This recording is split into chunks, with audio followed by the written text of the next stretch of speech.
নমস্কার, top news আর 10 নিয়ে আমি পারমিতা রয়েছি আপনাদের সঙ্গে। আর এই মুহূর্তে যেটা সব থেকে গুরুত্বপূর্ণ খবর, সেই খবরেই নজর রাখবো। অর্থাৎ কলকাতার মোট 9টি জায়গায় ইতিমধ্যেই চলছে ইডির তল্লাশি। শিক্ষক নিয়োগ দুর্নীতির তদন্তে ইডির তল্লাশি। ভোর 6:30 থেকে শুরু হয়েছে এই তল্লাশি। মানিকতলার 2 ব্যবসায়ীর ফ্ল্যাট এবং তার সঙ্গে সঙ্গে বড় বাজারের চার্টার্ড অ্যাকাউন্টেন্টের অফিসে, সেখানেও চলছে ইডির তল্লাশি। অনুপের কাছ থেকে এই মুহূর্তের কি আপডেট একটু জানবো। অনুপ, শিক্ষক নিয়োগ দুর্নীতি মামলায় ইডির পক্ষ থেকে কিন্তু কলকাতায় 9টি জায়গায় তল্লাশি। সকাল থেকেই 6:30 থেকে তল্লাশি অভিযান শুরু হয়েছে। কলকাতায় মানিকতলায় দুজনের যে ব্যবসায়ী, অর্থাৎ 2 ব্যবসায়ী নাম উঠে আসছে, সুবোধ ছাছার এবং অশোক ইয়াদুকা। এই 2 ব্যবসায়ীর ফ্ল্যাটে কিন্তু ইতিমধ্যে ইডির পক্ষ থেকে তল্লাশি অভিযান যেমন চলছে, পাশাপাশি তাদেরকে জিজ্ঞাসাবাদও করা হচ্ছে বলে এমনটাই ইডি সূত্রে খবর। এই 2 ব্যক্তির মাধ্যমে কালো টাকা কিন্তু সাদা করার প্রক্রিয়া করা হয়েছিল বলে এমনটাও ইডি তদন্ত নেমে জানতে পেরেছিল। সেই সমস্ত তদন্তের নামে জানতে পারার পরেই কিন্তু ইডির পক্ষ থেকে এই 2 ব্যবসায়ীর কাছে তারা এসছেন এবং জিজ্ঞাসাবাদ করছে আদৌ কালো টাকা সাদা করার প্রক্রিয়া তিনি কিভাবে করেছিলেন, কিভাবে যোগসূত্র হলো, বা এই সমস্ত বিষয় যেমন তথ্য সংগ্রহ করা হচ্ছে, পাশাপাশি তাকে জিজ্ঞাসাবাদ করা হচ্ছে, তার বয়ান লিপিবদ্ধ করা হচ্ছে। অন্যদিকে চার্টার্ড অ্যাকাউন্টেন্ট, বড় বাজারের চার্টার্ড অ্যাকাউন্টেন্ট, তার অফিসে ইতিমধ্যে ইডির পক্ষ থেকে কিন্তু তল্লাশি করা হচ্ছে। এই সব মিলিয়ে কলকাতার বড় বাজার সহ কেশপুকুর সহ বিভিন্ন এলাকা মিলিয়ে 9টি জায়গায় কিন্তু এই তল্লাশি অভিযান করছে এবং ইডির পক্ষ থেকে এখনো অফিসিয়ালি না বলা হলেও জানতে পারা যাচ্ছে শিক্ষক নিয়োগ দুর্নীতি মামলায় কিন্তু সকাল থেকে ইডি 9টি জায়গায় কলকাতায় এই তল্লাশি অভিযান চলছে এবং একজন ডিরেক্টরকে জিজ্ঞাসাবাদ করা হবে বলে এমনটাও কিন্তু অর্ডার কপি তারা নিয়ে এসেছে ইতিমধ্যে। এই যে বড় বাজারে চার্টার্ড অ্যাকাউন্টেন্টের অফিস, যেখানে ইডি এই মুহূর্তে তল্লাশি চালাচ্ছে, সেখানে কি কোনো হাওয়ালার মাধ্যমে এই টাকা লেনদেন করা হতো, যেভাবে কালো টাকা সাদা করার অভিযোগ সামনে আসছে? একেবারে শিক্ষক নিয়োগ যে দুর্নীতি মামলা, সেক্ষেত্রে দেখা যাচ্ছে যে প্রচুর পরিমাণে টাকা কিন্তু কালো টাকা সাদা করার প্রক্রিয়া হচ্ছিল, হাওয়ালার মাধ্যমে করা হচ্ছিল বলে এমনও কিন্তু তথ্য আছে। সেই কারণে ইডির পক্ষ থেকে কিন্তু এই তল্লাশি অভিযান এমনটাই তদন্তকারী সূত্রের উপর জানতে পারা যাচ্ছে। এবং চার্টার্ড অ্যাকাউন্টেন্ট শুধুমাত্র অফিস নয়, যে কোম্পানি তার ছিল সে ডিরেক্টরকে কিন্তু জিজ্ঞাসাবাদ করা হবে। ইতিমধ্যে অর্ডার কপি নিয়েই কিন্তু ইডির আধিকারিক তারা কিন্তু এই তল্লাশি অভিযান করছে এবং বিপুল পরিমাণে বলা হচ্ছে টাকা কিন্তু এইভাবে কালো টাকা সাদা করার প্রক্রিয়া হয়েছিল।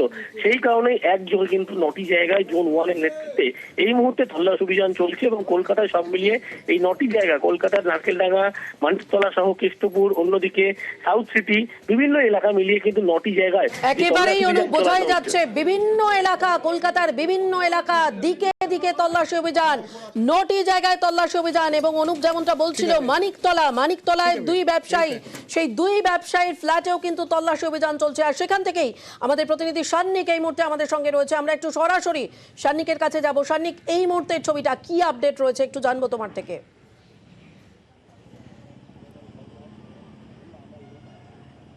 পারমিতা, ইতিমধ্যেই 3 ঘন্টা অতিক্রান্ত, এখনো পর্যন্ত ভেতরে যে তল্লাশি অভিযান সেটা চলছে। যে বিল্ডিং, অর্থাৎ মানিকতলা মেইন রোডের ওপরেই এই বিল্ডিং এর ওপরে 2টি ফ্ল্যাটে সেখানে এই তল্লাশি অভিযান চলছে, যেটা এখনো পর্যন্ত জানা যাচ্ছে ভেতরে 16 ইউসি একটি ফ্ল্যাট নাম্বার, যেখানে সুবোধ ছাচার বলে একজন ব্যবসায়ী থাকেন, এবং আরেকটি হচ্ছে 18 ডিবি অশোক ইয়াদুকা। এই দুজনের আবাসনে কিন্তু মূলত এই তল্লাশি অভিযান চলছে।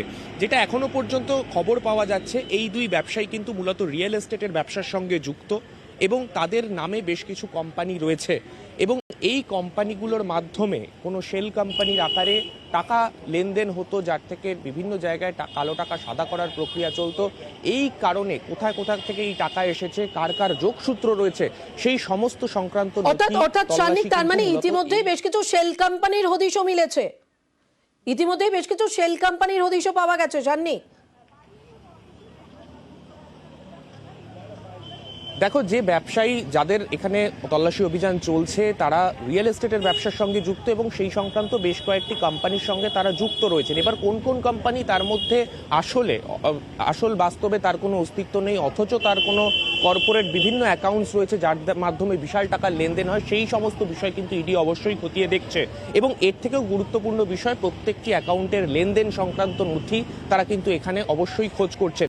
এবং এই যে ফ্ল্যাট, এখানে ইতিমধ্যেই কিন্তু 2জন অ্যাসিস্ট্যান্ট ডাইরেক্টর পদমর্যাদার আধিকারিক তারা কিন্তু ইতিমধ্যেই প্রবেশ করেছেন। তারাও একটা প্রশ্ন তো সবার আগে মাথায় আসে, এই যে 2জন ব্যবসায়ী, এই 2 ব্যবসায়ীর কি করে হদিশ পেল ইডি, কি করে তাদের নাম সামনে এলো?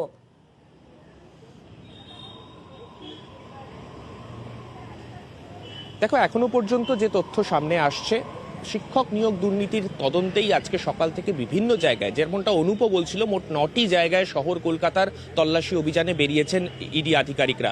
তারা যখন তল্লাশি অভিযানে বেরিয়েছেন, বিভিন্ন লিঙ্ক, বিভিন্ন যে যোগসূত্র, বিভিন্ন জায়গা থেকে যে বিভিন্ন জেরা করে যেসব তথ্যগুলো সামনে এসেছে, সেই থেকেই বিভিন্ন কোম্পানির হদিশ তারা পেয়েছিল, যার লেনদেনের ওপর ইডি আধিকারিকদের নজর ছিল।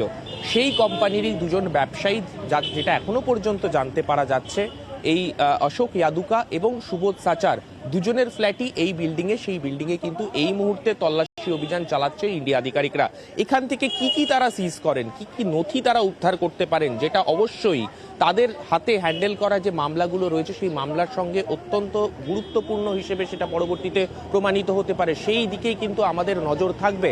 একেবারে এই যে তল্লাশি অভিযান, এই তল্লাশি অভিযান থেকে কি কি নথি বাজেয়াপ্ত হয়, সেখান থেকে কি কি গুরুত্বপূর্ণ তথ্য উঠে আসে, সেদিকে তো আমাদের নজর থাকবেই। তার কারণ আজ ভোর 6:30 থেকে যে তল্লাশি অভিযান কলকাতার বিভিন্ন জায়গায় শুরু হয়েছে, ইতিমধ্যেই 9টি জায়গায়, যার মধ্যে বড়বাজার এবং মানিকতলার ছবি একই সঙ্গে আপনাদের দেখাচ্ছি। মানিকতলার দুই ব্যবসায়ী ফ্ল্যাটে তল্লাশি চলছে এবং বড়বাজারে সেখানে চার্টার্ড অ্যাকাউন্টেন্টের অফিস, সেই অফিসে সেখানে ইডির তল্লাশি।